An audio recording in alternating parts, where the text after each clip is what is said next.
بسم الله الرحمن الرحيم. الحمد لله رب العالمين، والصلاة والسلام على سيد الأنبياء والمرسلين وعلى آله وصحبه ومن تبعهم بإحسان إلى يوم الدين. أما بعد، أعوذ بالله من الشيطان الرجيم. بسم الله الرحمن الرحيم. وذروا ظاهر الإثم وباطنه. صدق اللہ العظیم. اللہ تبارک و تعالی سے قرب اور اس کی رضا میں جو سب سے بڑی رکاوٹ ہے وہ اللہ تبارک و تعالی کی نافرمانی ہے.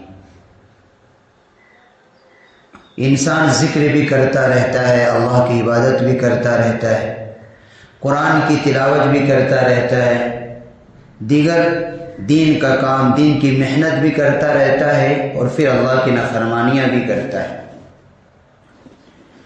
تو اس کے ساتھ ساتھ اللہ کی نافرمانیاں کرنے سے نیک اعمال بھی برباد ہوتے ہیں اور اللہ کی رضا میں سب سے بڑی رکاوٹ.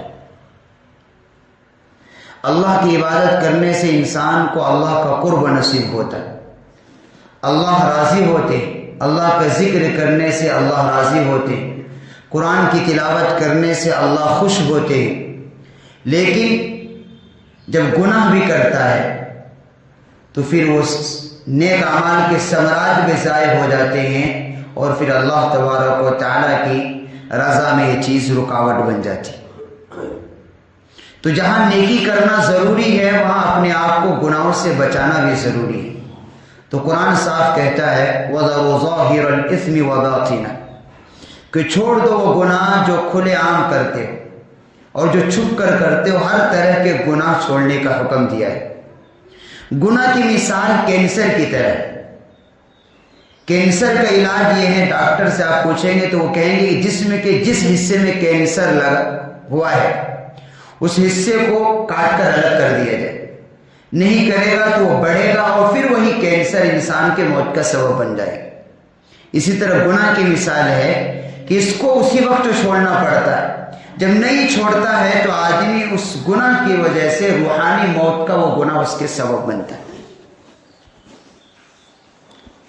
گناہ کی مثال بچھو بھی ہے. بچھو چاہے چھوٹا ہو یا بڑا، جب وہ ڈنک مارتا ہے تو تکلیف محسوس ہوتی. اسی طرح یہ گناہ انسان کو نقصان پہنچاتا ہے، دنیا میں بھی پہنچاتا ہے اور آخرت میں بھی پہنچائے گا.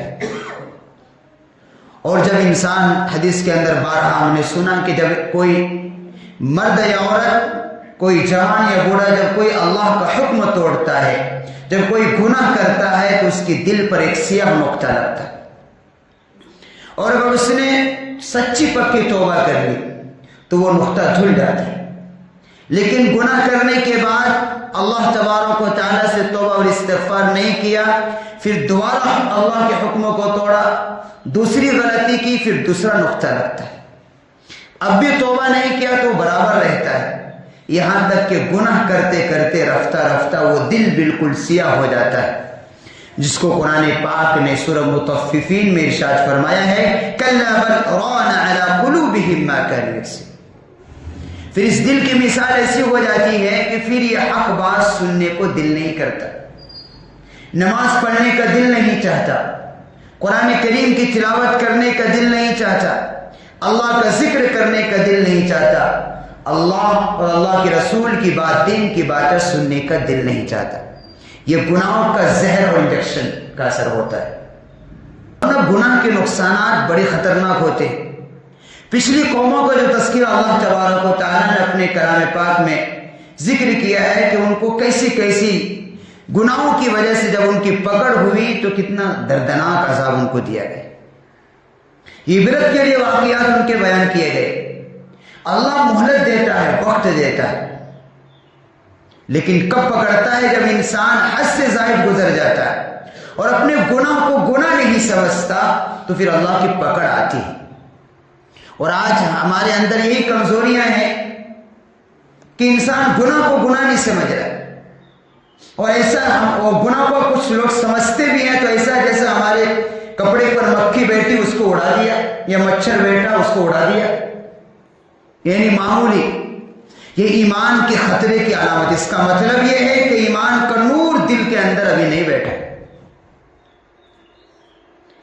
اس کی مثال ایک چنگاری بھی ہے. ایک صندوق ہے یا کوئی ہمارا الماری ہے جس میں کپڑے رکھے ہوئے، اس میں صرف ایک چھوٹا سا چنگاری رکھ دو تو کیا چھوڑے گا کوئی کپڑا؟ پورے جتنے اس الماری کے اندر جتنے کپڑے سب کو جلا کر راکھ کر دے وہ چھوٹی سی چنگاری. اسی طرح گناہ کی مثال ہے، گناہ چھوٹا ہو یا بڑا، جب انسان کرتا ہے تو اس دل کی روحانیت مر جاتی ہے. عبادتوں کے ذریعے سے جو دلوں کے اندر نور پیدا ہوتا ہے وہ گناہ کی وجہ سے ختم ہو جاتا ہے. ایک مرتبہ کوئی آدمی جب بدنگاہی کرتا ہے تو دل کا نور ختم ہو جاتا ہے.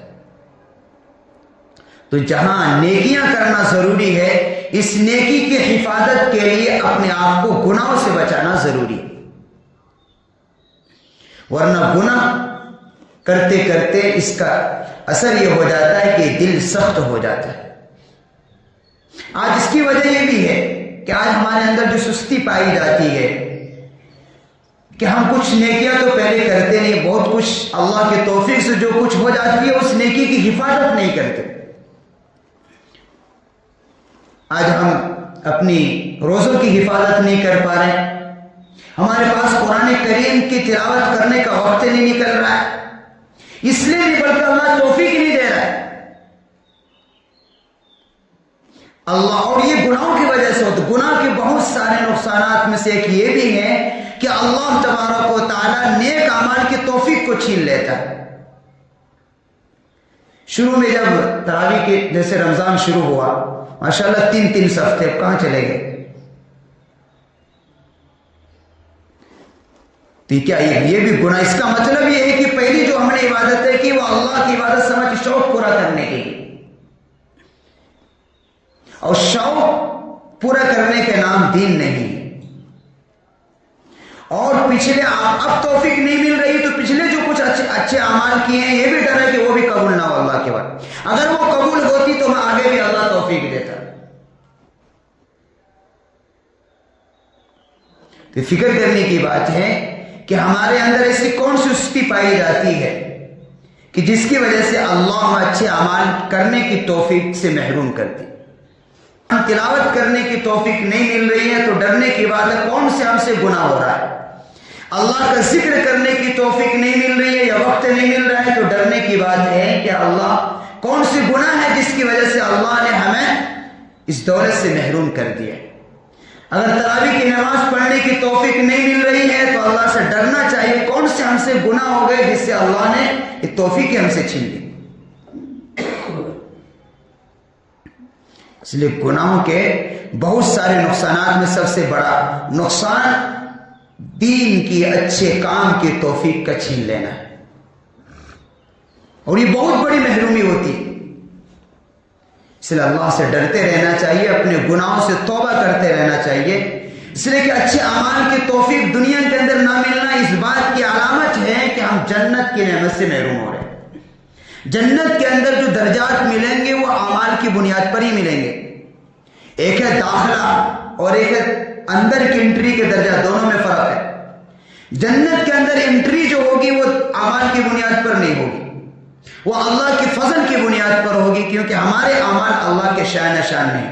لیکن جنت کے اندر جب داخل مل جائے گا جس شخص کو، وہاں جو درجات ملیں گے وہ اعمال کی بنیاد پر ملے گا. اور وہاں ایک ایک سبحان اللہ، ایک ایک تسبیح، ایک ایک عبادت کا فرق ہوگا. کسی شخص نے ہم سے ایک مرتبہ بھی سبحان اللہ زیادہ کہا ہوگا تو اس کا درجات ہم سے بلند ہوں گے جنت کے. تو ایک ایک نیکی درجات میں فرق ہوگا. اس لیے دنیا کے اندر ہی عمل کا میدان ہے. یہاں یہ دار الامتحان ہے، یہ دار العمل ہے. آخرت تو دار الجزا ہے.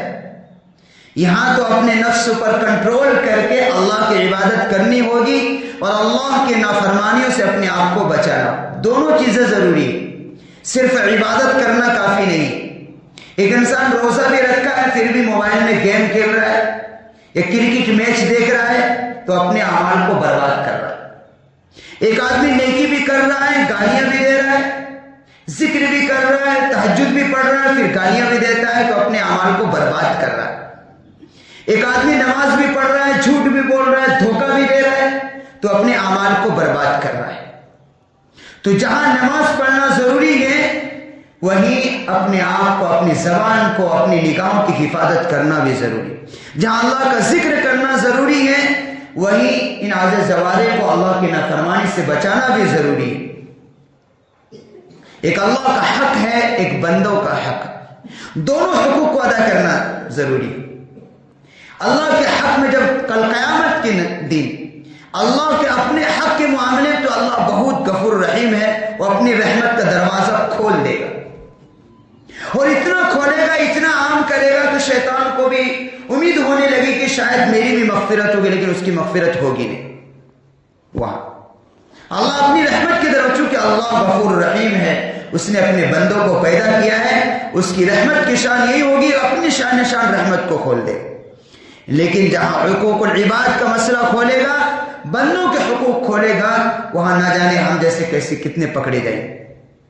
اللہ حفاظت فرمائے کہ بھائی کا حق ہے تو دنیا کے اندر اسے ادا کرنا پڑے گا، بہن کا حق نہیں دیا ہے تو اسے دنیا کل قیامت کے اندر وہاں کوئی کسی کو نہیں دے گا، بلکہ اپنے اچھے اعمال اس کے بدلے دینے پڑیں گے۔ اس لیے حقوق العباد کا مسئلہ حقوق اللہ سے زیادہ سخت ہے کہ اللہ کے حق کو ادا کرنے کے ساتھ ساتھ جو بندوں کے حقوق ہے اسے بھی ادا کرنا ضروری ہے۔ بھائی کے حقوق، شوہر پر بیوی کے حقوق، بیوی پر شوہر کے حقوق، بہن کے حقوق۔ آج ہمارے معاشرے کا ایک بڑا ناصور یہ بھی ہے کہ معاشرے کے اندر جو ہے بہنوں کا حق نہیں دیا جاتا، اور اس کو معمولی سمجھتے، کل قیامت میں اس کا اعمال سے دینا پڑے گا۔ تو یہ مبارک مہینہ ہے کہ جائزہ لے کہ اللہ کے حق میں کام سے کوتاہی ہو رہی ہے، اور بندوں کے حقوق ہم نے کتنا ادا کیا، کتنا دبایا ہے۔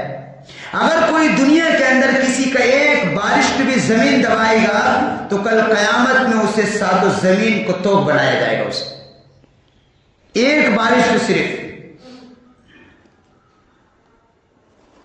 اس لیے کہ کل قیامت میں میدان عدل قائم ہوگا، وہ انصاف کا ترازو قائم ہوگا، وہاں کسی کے ساتھ ظلم نہیں ہوگا، اور ہر ایک والے کے حق کو حق دینا پڑے گا۔ یہاں تک کہ کہا گیا ہے، روایت کے اندر آتا ہے کہ اگر دنیا کے اندر کسی سینگ والی بکری نے بغیر سینگ والی بکری کو مارا تھا تو اس کا بھی حق وہاں دیا جائے گا، کہ اسے وہاں اس کا بدلہ دلوایا جائے گا اور اس کو زمین دوز کر دیا جائے گا، چونکہ ان کو مٹی بنا دیا جائے، ان سے حساب کتاب نہیں، لیکن بدلہ ضرور دلا، اس لیے کہ اس نے ظلم کیا تھا اس بے سینگ بکری پر۔ حساب صرف انسانوں سے ہے، جناتوں سے۔ ان جانوروں کو لیے اگر کسی نے کسی زیادتی کی تو بدلہ تو دلوایا جائے گا، میدان حشر کے اندر مر بھی گئے تو بھی اسے اللہ زندہ کرے گا، اور میدان حشر کے اندر بدلہ دلے گا، اور پھر ان کو بعد میں مٹی کر دیا جائے گا۔ یا لیتنی کنت تراب۔ اس منظر کو دیکھے گا تو کافر کہے گا کاش میں بھی انہی جیسے جانوروں جیسا ہو جاتا، پھر وہاں تو ان کی حسرت چلے گی نہیں۔ تو یہ مبارک مہینے میں جہاں ہمیں اللہ کے حق کو ادا کرنے کی ضرورت ہے، وہاں اس کا بھی جائزہ لینا ضروری ہے کہ ہم پر کن کے حقوق ہے اور ان کو ہم نے کتنا ادا کیا۔ کسی کا حق تو نہیں، اس لیے کہ موت کا پتہ نہیں کسی کو کب بلاوا آ جائے۔ عام طور پر ہم موت کا وقت معاف کرا لیں گے، کون جانتا ہے کس حالت میں اللہ حفاظت فرمائے۔ اس لیے کہ آج انسان کوئی گیا تو حالات سے ہمیں یہ سب سبق مل رہے ہیں۔ آدمی صبح چل رہا ہے، شام کو پتہ چلا کہ موت آ گئی، موقع نہیں ملتا ہے، تو ایسی موت سے اللہ ہم سب کی حفاظت فرمائے۔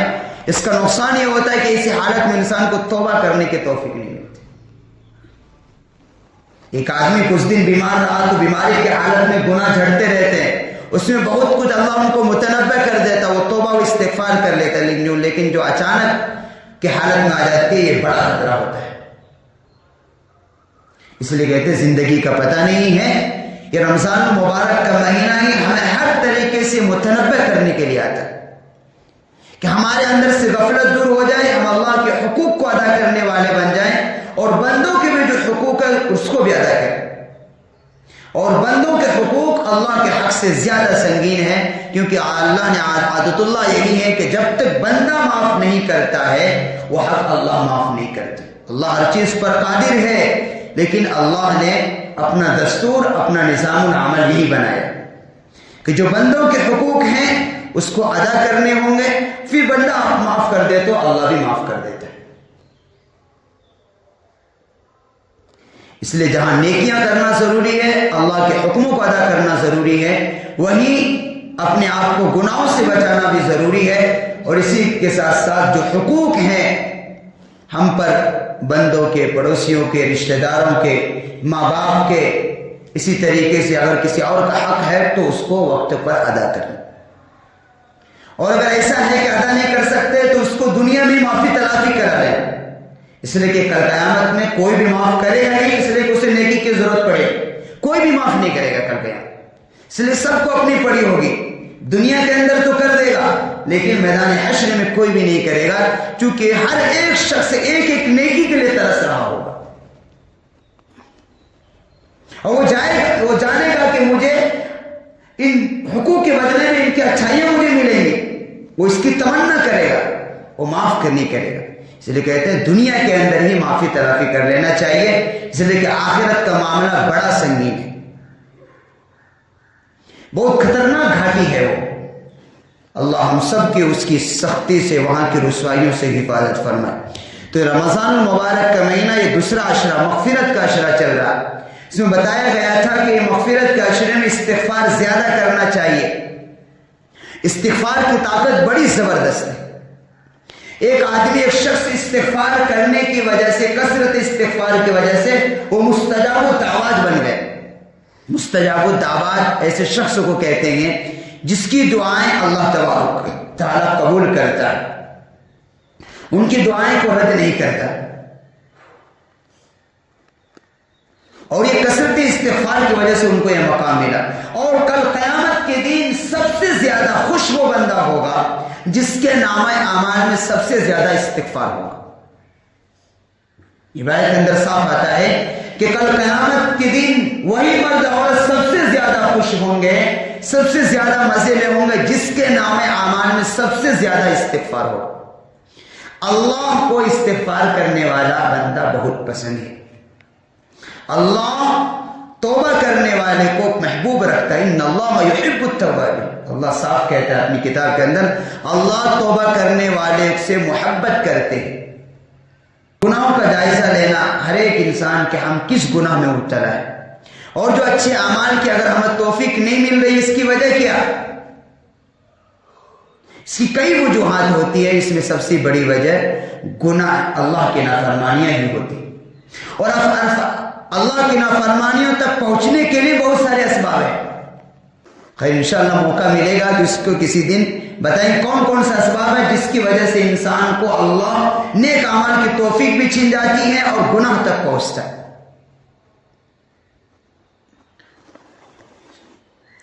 صدقہ فطر کے بارے میں ہم نے بتا دیا ہے کہ صدقہ فطر صوبہ کرناٹک کے اندر 100 روپے جو کے اعتبار سے ہے، اسی طریقے سے کھجور کے اعتبار سے 1120 روپے ہیں، اور کشمش کے اعتبار سے 980 روپے ہیں، اور جو کے اعتبار سے 280 روپے، 4 کیٹیگری۔ اس کی وجہ بھی بتائی تھی کہ اصل میں اناج ہوتا ہے، وہ چیز کی ریٹ معلوم کی جاتی ہے بازار کے اندر کیا ہے، اور درمیانہ ریٹ جو قیمت رہتی ہے اس کے حساب سے اس کی قیمت متعین کی جاتی ہے۔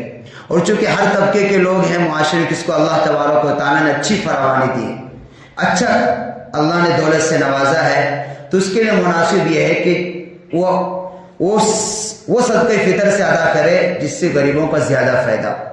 کشمش سے ادا کر سکتا ہے 980 روپے سے، تو اس کو اس کے حساب سے ادا کرنا چاہیے، اور اس کے شان کے خلاف ہوگا کہ وہ 100 روپے سے ادا کر دے، ادا تو بھی ہو جائے گا لیکن یہ مسلمان کے شان کے خلاف ہے، اس کی مالداری کے خلاف ہے، اور اللہ تو دل کو دیکھتا ہے، اللہ نیت کو دیکھتا ہے، اور اللہ ہر ایک کی صلاحیتوں کو بھی جانتا ہے، اور اللہ ہر ایک کی قابلیت کو بھی جانتا ہے کہ میں نے اس کو دیا اور کتنی کس کے پاس کیپیسٹی ہے۔